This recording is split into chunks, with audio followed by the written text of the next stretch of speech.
by your ability to take a song and then do lots of super interesting things with it, go on a journey with that song, but still serve the song. So the actual qualities of the song are always upheld, but you're very, very creative with it. And one thing that always comes to mind at first is I love your collaboration with Herbie and the Metropole Orchestra. The song I always have to think first of is your amazing arrangement of Maiden Voyage. And I was wondering what your approach was to that song that everybody knows so well and that offers a lot of freedom but not a lot of written stuff. It's very open, but what you did with it, to me, it sounded a little bit like what Herbie sometimes does when he plays an intro to that song. Right. Well, that's, as I recall, actually how that piece came about. That he, I believe, gave me some of his improvisations on that piece. And I think that some parts of it had to do with some of his improvisations that I heard, folding it back into the form of the piece. But for Herbie, it's been, the projects that we've done together have been this delicate dance between creating a structure for him to improvise over, but not having so much content that he was unable to create on the spot what he felt was the proper commentary and dialogue with what was going on in the orchestra. So that's a tall order, obviously, because you have an orchestra there and they need the structure and they need the information, the content, stuff that they have to understand. But at the same time, we're providing a canvas for an improviser. And so that particular piece had a lot of space to it, and it was, when we got into the meat of the improvisatory sections, it was all about color and building energy to, from one place to another. Right. So when I'm laying out a piece, especially something that is geared more toward improvisation, it really is about, well, where's the energy now, and where do I want it to be, and how am I going to use the orchestra to put that kind of scenario together. And sometimes the energy is way at the end, as it was with the Maiden Voyage arrangement, or sometimes it's at the beginning, or sometimes there isn't too much of a huge moment of high energy in a piece, and it's part of the decision process that we have to decide how we're going to manage our energy. The Maiden Voyage piece, I believe, had one big moment that was the send-off to the main changes of the song, but otherwise I was sort of extrapolating different modes of expression over a bass line. I forget exactly what it is I did with that. In a way, it seems a little bit more long form, than the actual song is. You took the basic rhythmic information and what you just talked about from the solo recordings that he sent you. Right. That's great to know. It's great to know for me. But then you took it and kind of moved out of the 32-bar form. To me, it feels like an endless form until you go into the blowing for Herbie, And, right. Yeah. Right. And then the beginning part, as I recall, was a fairly long orchestral introduction before he even came in. Yeah. Right. Yeah, and so we did a couple of pieces that were sort of like that, and I think maybe on one of those concerts, the North Sea concert, we did an arrangement of Footprints that he asked me to do. I haven't heard that. Yeah, and that we did that on a North Sea concert. And that was actually an exercise that I had of finding 2 or 3 performances of solo piano Footprints of his and cobbling them together into one long piece, and then I orchestrated it. Right. So that was a little bit of a strange exercise for Herbie, because he was having to learn a part to play that he had originally improvised. Yeah, right. And the ironic thing is that it was easier for him to improvise it than to have to read it again. Right, of course, yeah. But that's the business we've chosen. Yeah, right. I feel like transcription is a big part of your method, in a way, of your process. Incorporating something that we have maybe heard somewhere else and then taking it as a jumping off point for arrangement. You Right. know, I have to think about your all blues arrangement. There's a moment where you kind of take something from the Bill Evans comping, Right. and I love that. I also want to talk to you about the In a Silent Way recording Right. with Zavino, where you take his Right. intro from the 8:30 recording. Right. Right. So is like transcription something that you always do, no matter if you're thinking about an arrangement, or is it more as a means to get somewhere? Or The short answer to the question is no. I don't actually think a lot about transcriptions when I'm working, but the four pieces that we're talking about, including the last one that you mentioned, all have a historic basis that makes us think that this piece is something that we should pay attention to, Right. and maybe create a world that, or a different point of view on the piece.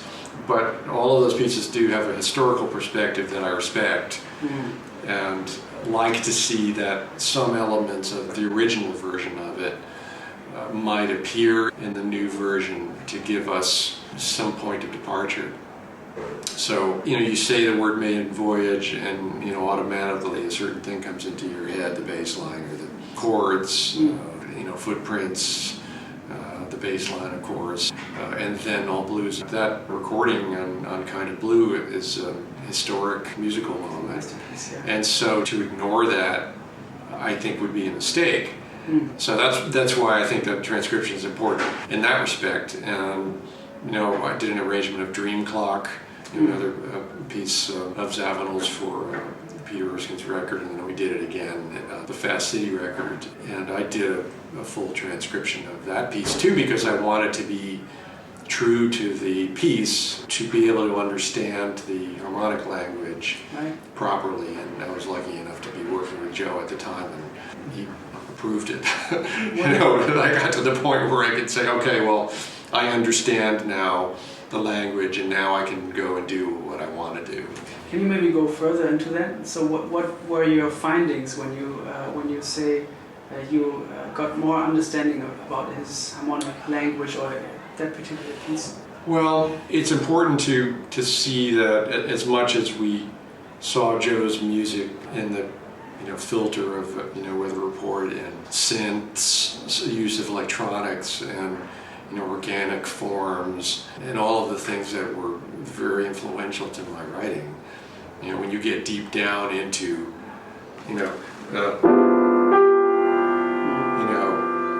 the first Dream Clock chord, that's Ellington, and so when you hear Joe's, right hand voicings or his two hand voicings, you can almost hear the Ellington band, playing that.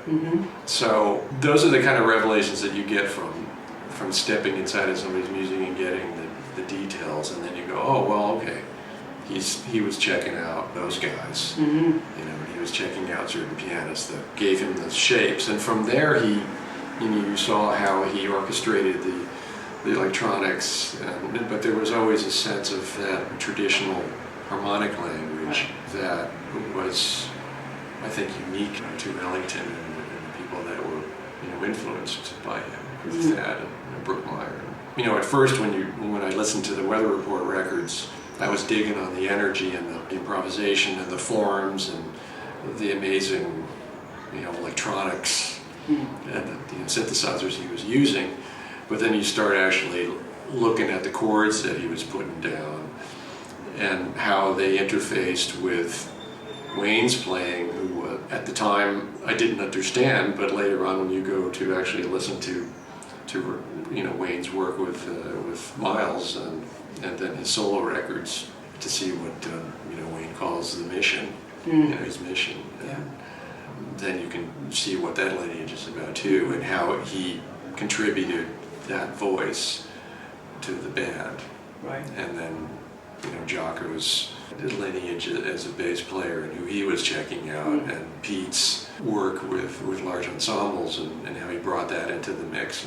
And so knowing the lineage of those four players at the time gave me a window into how that music was put together, and then understanding that gave me the ability to kind of go and do my own thing.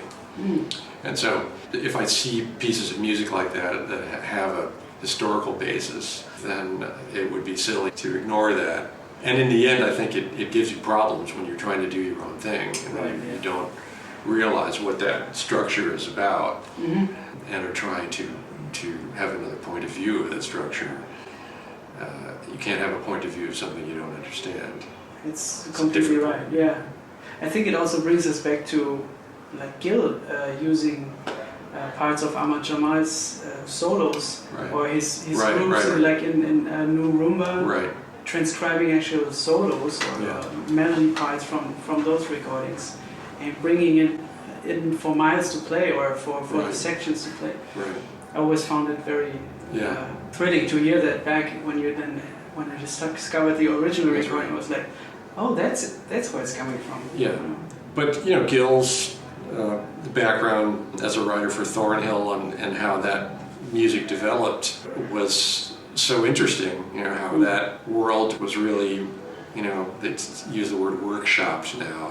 But the group of writers that post Thornhill were trying to find a new sound, but it still had a certain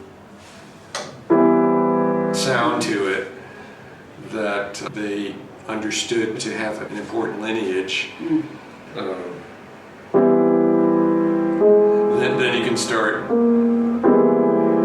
putting your own secret sauce in there. So the understanding of the basis of those chords helps you. Can we talk a little bit about working together with Joni? It's some of my favorite records from her. I mean, I love everything that she's done, but Both Sides Now and Travelogue. It's some deep records, and you're all over them.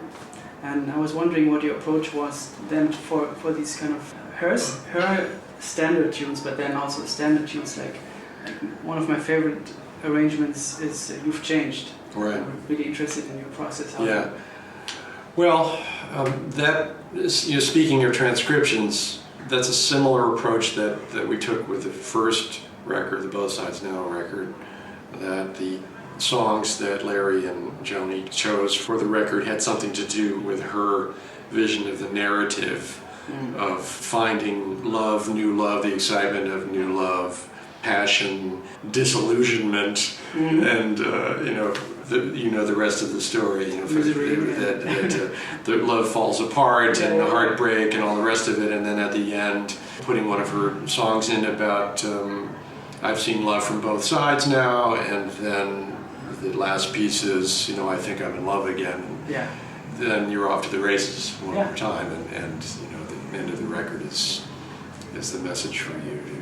In that context, they chose particular songs to represent various emotions or states. And so one by one, Larry and I chose a point of departure based on a particular stylistic reference. And we thought that was sort of the easiest way of going about how we were going to frame the picture. And so we designed instrumentation of the record based on what we thought our points of departure would be. And so some songs would be Strauss, and other songs would be Brahms, and other songs would be Gil Evans, and other songs would be Hollywood 1930s sound.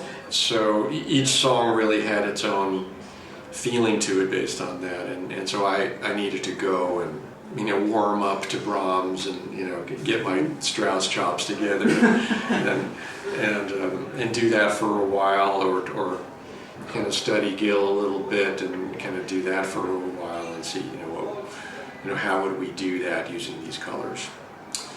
And so for You've Changed, I wanted to, as with all of these songs, get into the emotion of the meaning of the lyric, and what I wanted the audience to feel about, what I thought the lyrics meant. And so that You've Changed piece, of course, was a terrible realization on the part of one lover to another that maybe this isn't the magical relationship that I thought it was, because you've changed. The sparkle in your eye is gone. And love is like a careless yawn, right? Okay, so to me, we could say, okay, yeah, it's a drag. It's not going to happen. See you. Yeah. But it's more exciting for me to think that this is the most tragic thing ever. Yeah. That maybe this is the last time I could ever think about falling in love, and now it's going to be over. Yeah. And that gave me more musical opportunities than just saying, yeah, well, all right, whatever, we're done, bye. Yeah. And so this piece had to really have a certain hyper-romantic, I should say, post-romantic harmonic vocabulary, a lot of big lyrical sweeping string lines, a lot of chromaticism. Right, I was going to say, because sorry for interrupting, but the harmony usually is approached like, I think you played in D flat, so it's D flat major and then G half diminished C7 F B flat, having this kind of cycle. You, I think, approached it from the chromatic point of view, right. Having these functions of those chords, but having it in a descending chromatic fall, right. And so that is reflective of the feelings that you talked about. Right. It's like a falling, and you can't really find the ground, That's right. Yeah, and I was vibing off of those old 1940s romantic, Wuthering Heights feeling where every other chord goes like, yeah,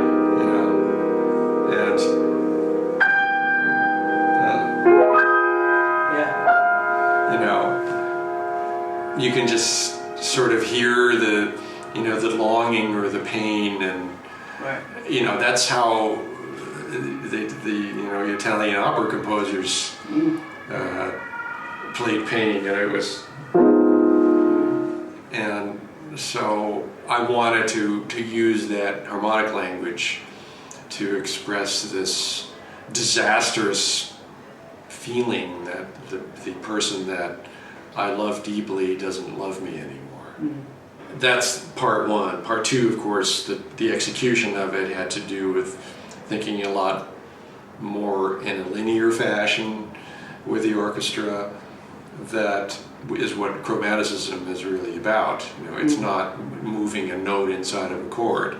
It's going from one place in a melody to another place in a melody, and the relationship between that voice and another one. So when I'm writing that type of music, I think about the motion of voices, and of course this is all in context with the vocal and how that works in too. But that language for me was very important in that piece, and the language of chromaticism was part of the emotion of that one song. How do you deal with the day-to-day process of having to write? I'm always fascinated about how people like you start the process. Sometimes we have to write, but you don't feel like it, or you don't feel inspired. How do you deal with it? It's a lot easier for me if I'm working with an extra musical element. For example, if it's a lyric or a song that I have to work with, if I have a particular emotion that I'm trying to evoke, then it's easier for me to get into character, as we say. That this is a very sad lyric, and now I'm going to see if I can embrace that. Right.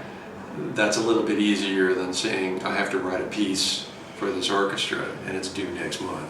Yeah. And that's a whole other process for me that will start with a lot of improvisations and trial and error and scribbling and improvising. Improvising at the piano?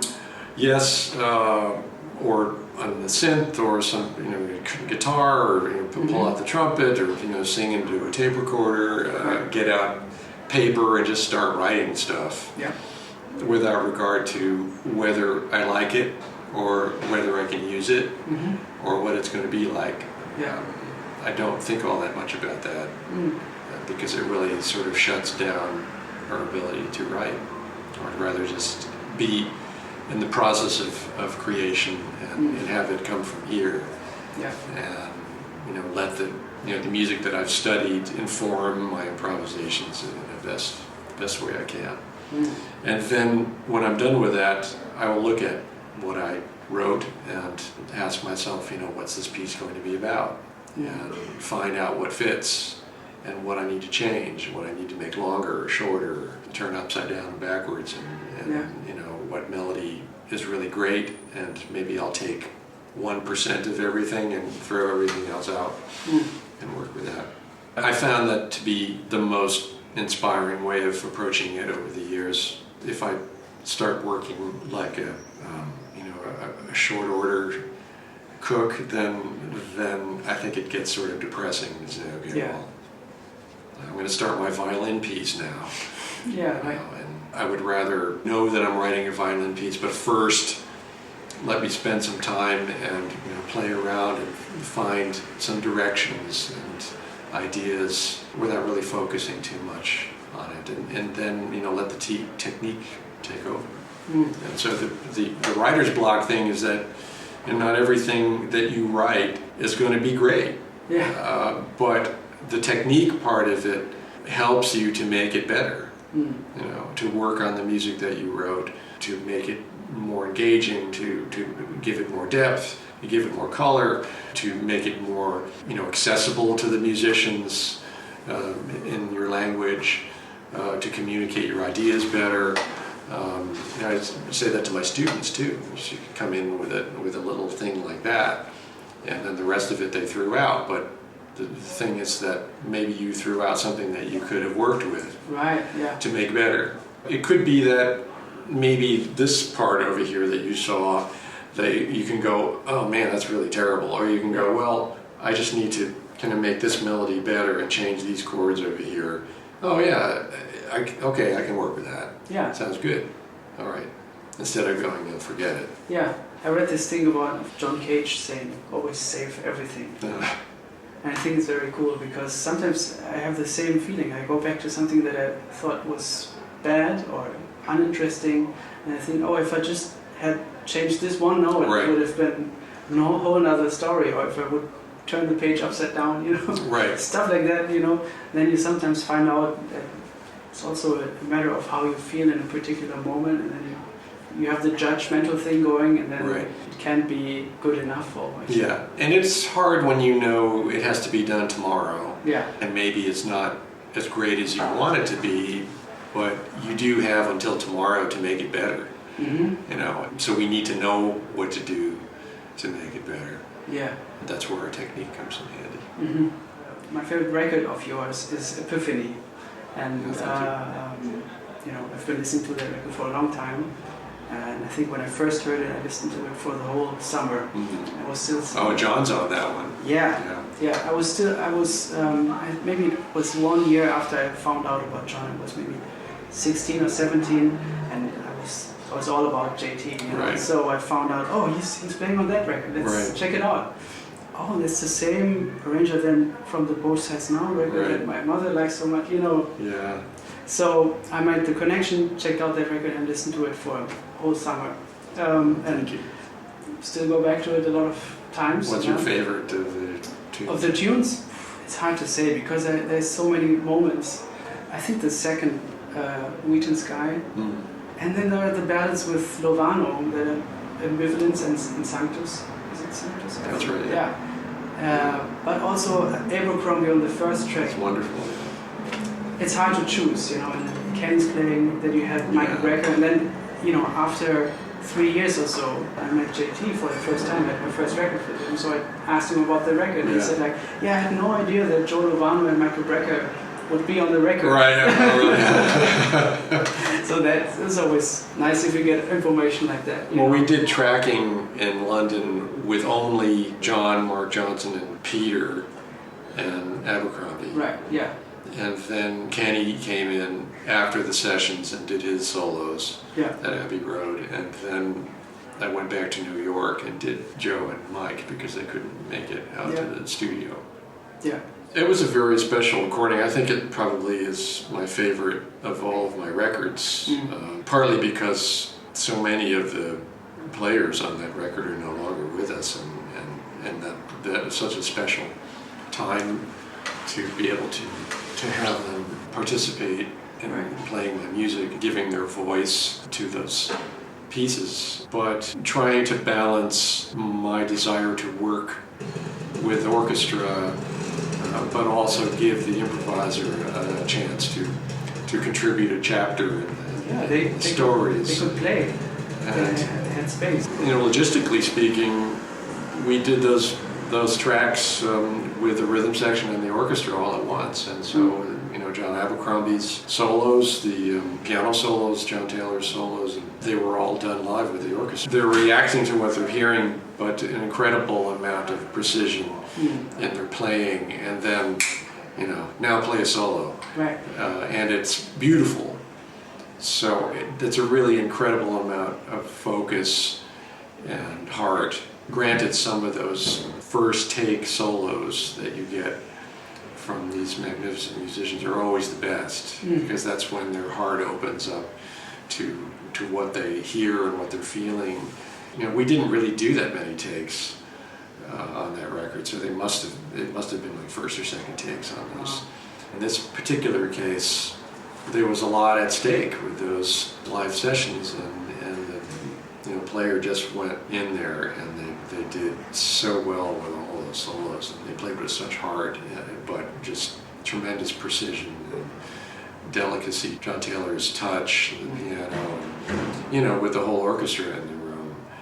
I don't know how people do that, but that was a really great experience to work with all those musicians in the studio. Yeah. Beautiful record.